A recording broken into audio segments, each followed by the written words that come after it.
About 40 miles south of the Wyoming border, located between two major canyons in the Front Range of the Colorado Rockies, lies a valley called Pleasant Valley.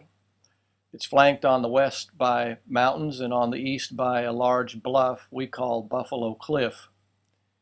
It was in this setting that my parents in 1961 bought a little 20-acre farm.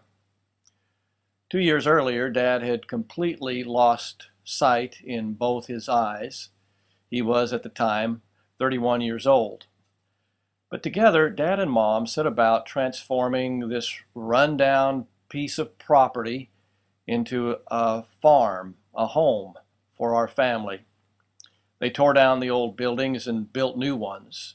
And where weeds once grew and ramshackle buildings once stood, now a barn, woodshed, hog pen, granary, and a large workshop stood. Our farm became a home to a menagerie of livestock, chickens and turkeys, beef cattle, milk cows, hogs, sheep, and even a few horses over the years. Dad built a tree nursery to nurture saplings to plant on the farm, and today, when you visit there, about 23 different species of trees dot the landscape of the property. Where blindness might have handicapped the average person, Dad adapted to his circumstances. Dad's story soon caught the attention of local and regional and even national media. On several occasions, Denver TV stations ran spots on the news on the marvel of a totally blind farmer and his wife effectively operating a farm. In fact, Paul Harvey himself featured them in a 1-minute spot on his noontime radio program on one occasion. Here is one of those TV interviews that was conducted in 1995. Bob Bland is a sheep farmer by profession, a toy builder by passion, and a blind man by turn of fate. And by the time I was 3 years old, I was practically totally blind. But then I had 4 surgeries in when by the time I was 7. Let him take your arm and tell you about the first time he saw his wife or watching his children be born. His blindness was cured for a time. Doctors gave him long enough to watch his 3-year-old daughter feed the sheep. Then his retinas gave out. I have boards, a lot of boards. That I use it as a guide to come right along like this. That way, then I don't have to go fumble it and catch on wire. I can just go right along like this. Relying on rhythm, metal against fence, flesh on wire, Bland finds his way wherever. I got a network of wires all over the place, and this one, there's one right here. I had to raise it up a little bit because the turkeys kept jumping on it. A maze of aluminum guides strung from one end to the other, some 9 acres, wired for sight. Yeah, there it is. I got it. That's the old dump brake, isn't it? Yeah, all right. It's a stem knocker. Little gets in his way. At 68, he's spent half his life creating this vision. And he doesn't let the little stuff slow him down. There are days when the sun doesn't shine. You'll find him building. He's rather proud of his wood shop structured from chicken coop. A 5 foot picnic table that will be for children's height, you know. Oh, in wintertime I could spend all the time in here building all toys. We've built a lot of toys for our grandchildren and our own children and grandchildren. Building the trust of children one bridge at a time. Teaching kids about difference one step at a time. The Lord has blessed us richly with this kind of a property, and we were glad to use it. A simple place with simple pleasure. Our place is known as famous worldwide. A place of enchantment full of tree houses and climbing ropes, where travel is by hand trolley and kids look down from 3 stories high. Or if you come on up to this next one, this will catch you just right. Or you can go on up to the 3rd one and it'll come just, it comes the same distance that way. And when you jump off, I'll jump off if everybody out of the way. Yeah. high enough to scare even the bravest. But Bob Bland is anything but scary. Whee! You know, when you're crippled or blind or whether you're paralyzed or whatever, you just have to bend your attitude to fit your circumstance. Just bend your attitude and build an adventure, then set the children free. In Bellevue, Julia Sandage, News 4, Northern Bureau.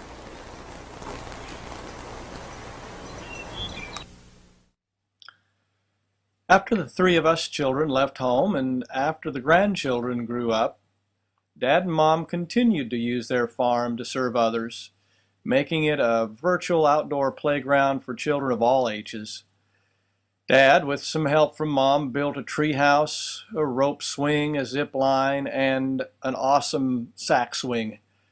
The farm has been the site for Easter egg hunts, picnics for church groups, and a day camp for handicapped children. Troubled youth come to the farm as a place to learn responsibility and Christian values. And once in a while, even the adult grandchildren come home to experience an adrenaline rush on the sack swing. This is going to be on YouTube later. That'll make it worth it.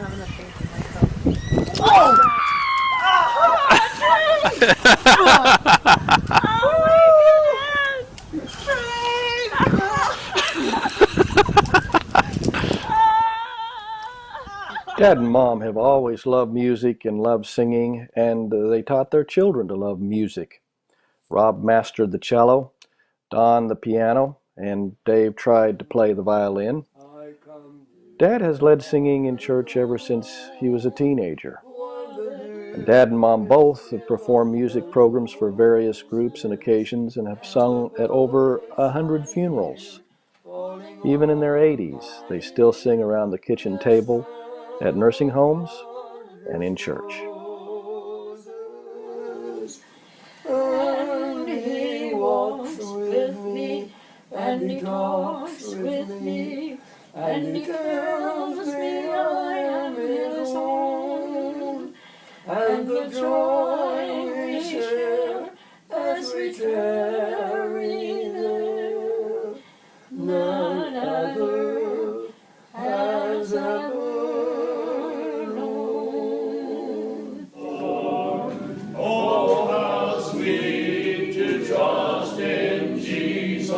Just to trust His cleansing blood, just in simple faith to plunge me 'neath the healing cleansing flood. Jesus, Jesus, how I trust Him, how I proved Him o'er and o'er. Jesus, Jesus, precious Jesus, oh, for grace to trust Him more. Jesus, Jesus, precious Jesus, oh, for grace to trust Him more. One of the many things Dad has had to do in order to adapt to his handicap and make the most of his situation is to develop his memory. Dad memorizes phone numbers, addresses, birthdays, anniversaries, and other facts he needs to have ready at hand. But what he loves to do most is to memorize poems. And at 85 years old now, Dad has memorized some 60 to 70 poems and can quote most all of them on demand. Here is one example. You tell me I'm getting old, I tell you that's not so. The house I live in is worn out, and that, of course, I know. It's been around a long, long time. It's weathered many a gale, and I'm not surprised that you think it's getting somewhat frail. The color's changing on the roof, the windows getting dim, the wall's a bit transparent, looking rather thin. The foundation's not so steady as once it used to be. Yes, my house is getting shaky, but my house isn't me. The dweller in my house is bright and young and gay, just going on a life to last throughout eternal day. I'm going to live forever there Life will go on. It's grand. You tell me I am getting old, you just don't understand. You only see the outside, and that's all that most folks see. You tell me I'm getting old, you've mixed my house with me. Dad has learned to accept his handicap and, as he says, bend his attitude to fit the circumstances.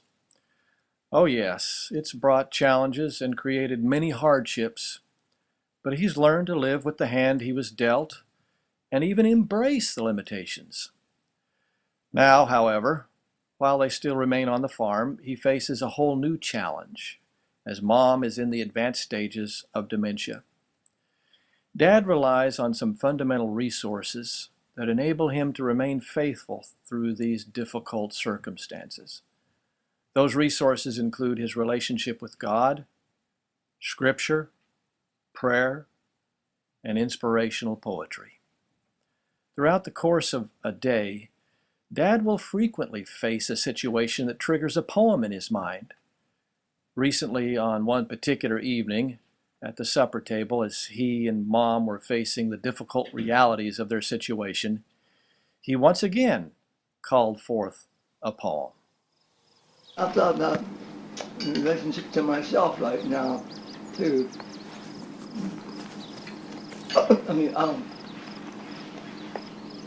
I'll say it, and then I'll make a comment about mine. I did not learn to trust until I learned to pray. I did not learn to fully trust until sorrow came my way. Until I felt my weakness, his strength I never knew, nor dreamed until I was stricken that he would see me through. Who drinketh deep of sorrow, drinks deepest too of grace. He sends the storms so that he himself can be our hiding place. His heart which seeks our highest good, and you know this part, Mother. I know. His heart which seeks our highest good Right. knows well when things annoy. Right. We would not long for heaven Heaven. if earth held only joy. Right. Dad's handicap created hardships for both of them. They experienced emotional and financial stresses through the years as they struggled to make ends meet. But they stayed with each other through thick and thin. They always loved each other. So like you for that, okay? Who are you talking to? Are you talking to me or Yeah, here, Davy? you take this, give it to Cricket. Oh, Cricket. Okay. Give it to Cricket. Yeah, Okay, you can give it to Cricket. no, you give it to Cricket, okay. You love it. Where are you? I'm right here, hon. Hang on. Just a minute. I'm coming. You like to give her things. I do. Okay, I'm going to go I love down to past give. you just a bit. You're gonna do what, hon? I'm done past you here. Thank you, Dad. You're a sprinkler here. Dad, I love you. I love you. I told you when we were married. You told me I when love we were you. married, what? I told you the day we were married. I love you. And if I ever change my mind, I'll let you know. That you never let you talk. Come here. Tell me that again. I told you the day we married down here, some 60-some years ago, I loved you. And if I change my mind, I'll let you know. Oh, okay. All right. Well, and you haven't let me know? No, I haven't changed my mind. Okay. Well, thank you, hon. I love you. I love you. Love you, Mama. Okay, Cricket. I suppose. About a year after Dad left Pleasant Valley, you could see graffiti written on an old milk truck in the middle of a field in Pleasant Valley. It is a most fitting epitaph of what friends, neighbors, family, and all of us feel. It is amazing that a man who was totally blind, who never traveled, who lived on a tiny farm in an unknown community, could have such far-reaching influence. Dad grew where he was planted. He had the wisdom to accept and even embrace that which he could not change, but he changed that which he could, and he used what God gave him, and he made a difference.